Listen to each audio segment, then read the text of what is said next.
Bonjour à tous. Bienvenue une fois de plus dans les conférences du cours de connaissance de soi. Ceci est la 24e conférence des 25 qui composent la phase B, ou deuxième partie, de ce cours de connaissance de soi.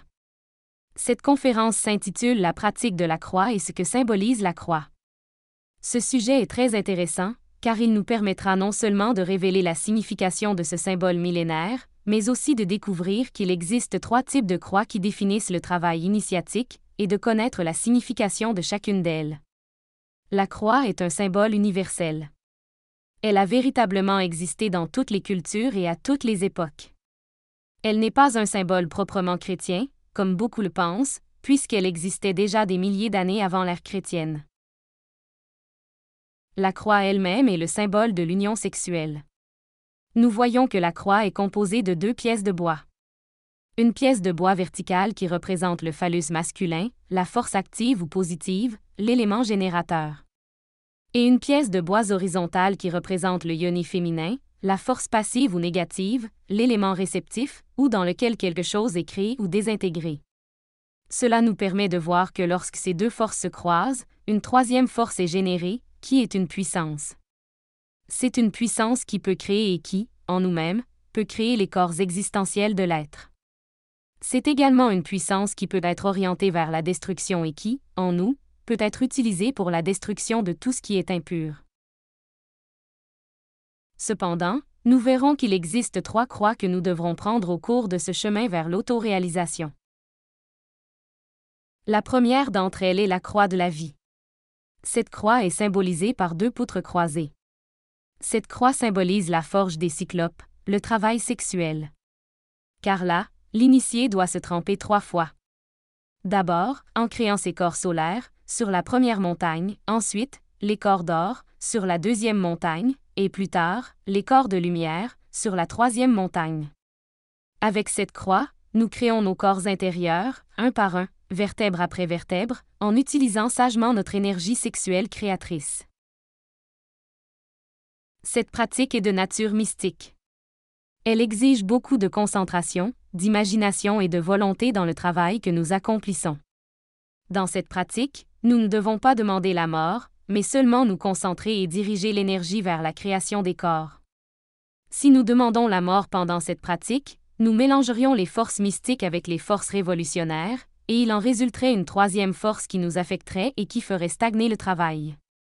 Cette pratique sera prioritaire sur la première montagne, qui est la montagne de la genèse ou de la création à travers les eaux. Par conséquent, la plupart des pratiques sexuelles de la première montagne sont orientées vers la naissance. Les pratiques sexuelles orientées vers la mort seront effectuées occasionnellement afin d'éliminer de grands défauts déjà étudiés, ou lorsque notre être nous envoie intérieurement porter un défaut à la mort sur la croix. Il existe 3 conditions fondamentales pour cette pratique. Elle doit toujours être présidée par l'amour, la fidélité et la chasteté. Cette pratique sera réalisée avec un partenaire stable du sexe opposé. Il ne doit pas s'agir d'une union fondée sur de simples convenances personnelles, ni d'une union dans laquelle existent continuellement des sentiments de haine ou de ressentiment. Tous 2 doivent chercher à développer le respect mutuel et à faire grandir l'amour. Dans cette pratique, la chasteté doit toujours être présente. C'est-à-dire que l'énergie sexuelle ne doit jamais être perdue. La clé réside dans la connexion phallus-utérus, sans éjaculation du sperme sacré. Pour la pratique de la croix de la vie, ou croix de la naissance, la première chose que nous devons faire est la conjuration du Bélilin et du cercle magique que nous avons appris dans la 7e conférence de la phase A. Ce point est très important, puisque la pratique suprasexuelle est une pratique de haute magie, dans laquelle, comme nous pouvons le voir, 2 forces s'unissent pour canaliser une énergie très puissante afin de réaliser une création supérieure. Si nous ne nous protégeons pas correctement pour accomplir cette pratique, nous serons une cible facile pour les entités négatives et les magiciens noirs qui chercheront à nous faire chuter afin de se nourrir de cette énergie. Il est donc essentiel de toujours effectuer le Bélilin et le cercle magique. Ensuite, nous demandons l'assistance de notre Père intérieur et de notre Divine Mère, afin qu'ils nous aident à avoir une bonne concentration, une bonne imagination et une bonne volonté pendant la pratique. Nous procédons ensuite à l'allumage du feu par des baisers et des caresses. Et une fois qu'il y a une bonne érection chez l'homme et une lubrification adéquate chez la femme, nous procédons à la connexion du lingam dans le yoni. C'est là que la croix se forme. Nous procédons ensuite à la transmutation de l'énergie sexuelle au moyen d'un processus respiratoire accompagné d'imagination. Pour la régénération des deux premiers corps, le corps physique et le corps vital, nous allons effectuer le processus avec la clé de sol, qui consiste à faire monter l'énergie jusqu'au point situé entre les sourcils.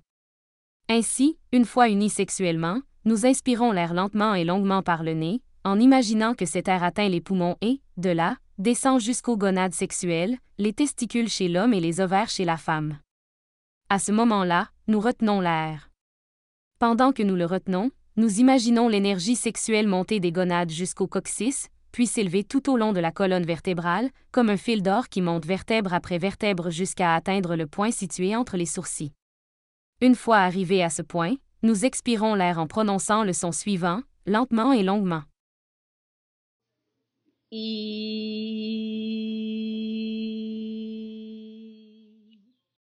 Ensuite, nous répétons le processus respiratoire et imaginatif et, au moment d'expirer pour la deuxième fois, nous le faisons avec le son.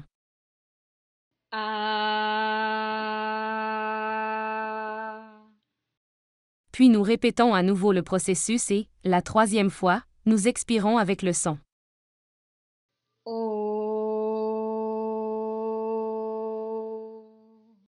Nous répétons ce processus autant de fois que nécessaire, jusqu'à ce que toute l'énergie sexuelle soit transmutée.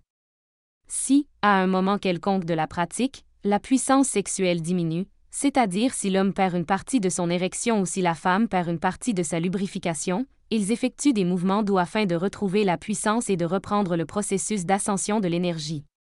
Cette pratique se prolongera aussi longtemps que le couple le souhaite, ou jusqu'à ce que, même en effectuant des mouvements doux, des baisers et des caresses, la puissance ne soit plus retrouvée, parce que toute l'énergie sexuelle a déjà été transmutée. La réussite de la pratique consiste toujours à se retirer de la pratique sans répandre l'énergie sexuelle.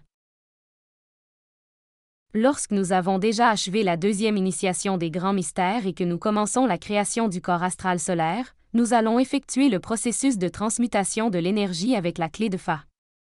C'est-à-dire que nous ne ferons pas monter l'énergie uniquement jusqu'au point situé entre les sourcils, mais que, de là, nous la ferons descendre jusqu'au cœur, où nous l'enroulerons.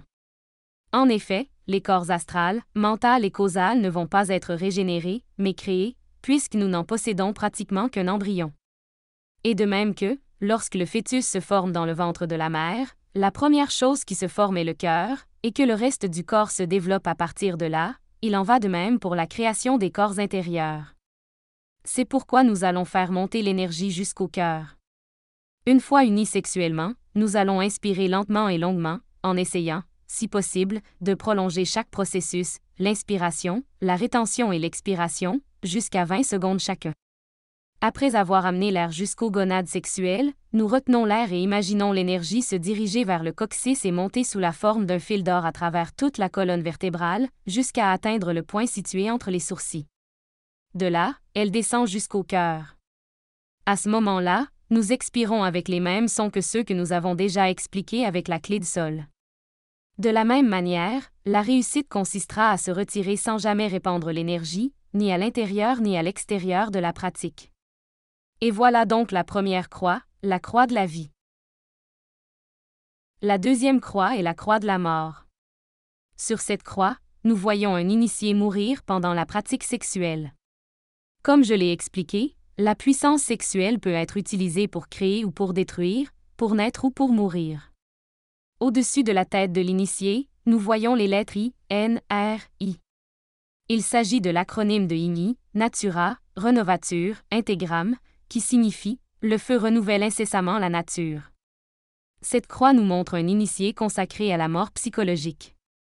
Dans ces moments de bonheur infini, pendant le travail sexuel, l'initié se concentre sur sa divine mère, lui demandant pardon, repentant de ses erreurs, et la suppliant d'éliminer les défauts qu'il a déjà compris. Et là, il applique le feu créateur pour leur désintégration totale. Cette pratique est de nature révolutionnaire. Elle exige beaucoup de concentration, d'imagination et de volonté dans le travail que nous accomplissons. Pour réaliser cette pratique, il est nécessaire d'avoir préalablement étudié le défaut qui va être porté à la croix. Grâce à cette pratique, l'initié élimine progressivement l'ego, détail après détail, afin de pouvoir ressusciter. Cette pratique sera prioritaire dans le travail de la deuxième montagne. En effet, grâce à cette pratique, le Christ désintégrera tous les éléments infrahumains qui vivent en nous. Cependant, sur la première montagne, nous utiliserons cette pratique de manière sporadique afin de faire émerger les grands défauts. Il s'agit des défauts que nous avons déjà bien étudiés au préalable et de ceux que notre être intérieur, sur le plan astral, nous demande de brûler dans le feu ou de porter à la croix. La préparation à la pratique de la mort sur la croix est similaire à celle de la croix de la naissance.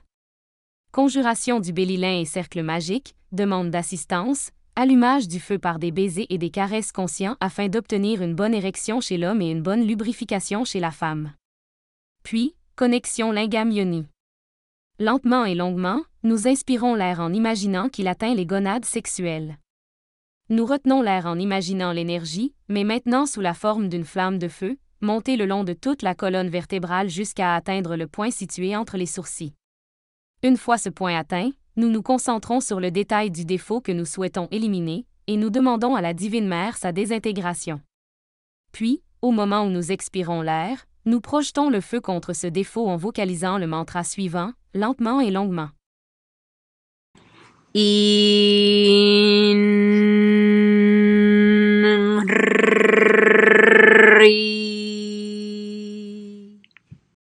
Nous répétons le même processus autant de fois que nécessaire et, en utilisant le même mantra, nous projetons le feu sur les différents détails que nous avons compris concernant ce défaut que nous avons porté à la mort sur la croix. Si la puissance sexuelle diminue partiellement, elle est récupérée au moyen de mouvements doux, de baisers et de caresses. La réussite de la pratique consistera à se retirer de celle-ci sans répandre l'énergie sexuelle. Voilà donc la deuxième croix, la croix de la mort. La troisième croix est la croix de l'amour. C'est la croix du Golgotha. Elle est symbolisée par la croix de Saint-André. C'est-à-dire une croix formant un X, car c'est la croix que l'initié porte, et que le disciple l'aide à porter. Cette croix est le symbole du sacrifice pour l'humanité. Elle représente le travail que nous accomplissons pour l'humanité. Elle est également étroitement liée au travail de la troisième montagne, puisqu'il s'agit de la montagne du sacrifice pour l'humanité. C'est sur la troisième montagne que le maître doit avoir un disciple qui a déjà pris le chemin direct, afin de lui confier l'enseignement destiné au monde et pouvoir ainsi entrer dans l'absolu. Cette croix, la croix du sacrifice, est au début légère à porter, mais à mesure que nous avançons dans le travail intérieur, elle devient très lourde. Au début, comme sacrifice, nous assistons aux conférences, nous les étudions et nous réfléchissons à leur contenu. Cela représente déjà un sacrifice, car cela implique de prendre du temps à la personnalité et à ses plaisirs, afin de rechercher notre propre éveil. Plus tard, nous invitons des personnes à recevoir cette connaissance et nous commençons à nous préparer à enseigner directement cette connaissance. À mesure que nous avançons intérieurement, nous nous engageons davantage envers le travail de notre propre être, et le poids de cette croix augmente, car nous prenons chaque fois davantage de temps à la personnalité pour le consacrer au travail intérieur. Mais aussi pour accomplir les engagements que nous prenons afin d'apporter la connaissance aux autres de la manière la plus claire et la plus simple possible. Nous assumons alors davantage de responsabilités en commençant à préparer ceux qui souhaitent devenir instructeurs, en réalisant des missions internationales, en apportant la connaissance dans d'autres pays ou dans d'autres langues. Et ainsi, la croix devient très lourde. Mais c'est une croix que nous portons avec bonheur, parce que nous la portons avec amour. Toute la conscience que nous libérons grâce à la mort psychologique doit être mise au service de l'humanité. De même, toutes les forces et tous les pouvoirs que nous éveillons au cours du processus de naissance doivent être utilisés pour servir l'humanité. Car c'est là que l'amour se développe, puisque l'amour se manifeste par les actes. Et voilà, c'était la 24e conférence. Voilà le symbolisme des trois croix liées au travail ésotérique. Dans la prochaine conférence, qui sera la dernière conférence du cours de connaissance de soi, nous apprendrons à différencier un temple de magie blanche d'un temple de magie noire. Cela sera très utile pour nos investigations intérieures. Merci d'avoir assisté à cette conférence. N'oubliez pas de nous laisser toutes les questions que vous pourriez avoir. À la prochaine!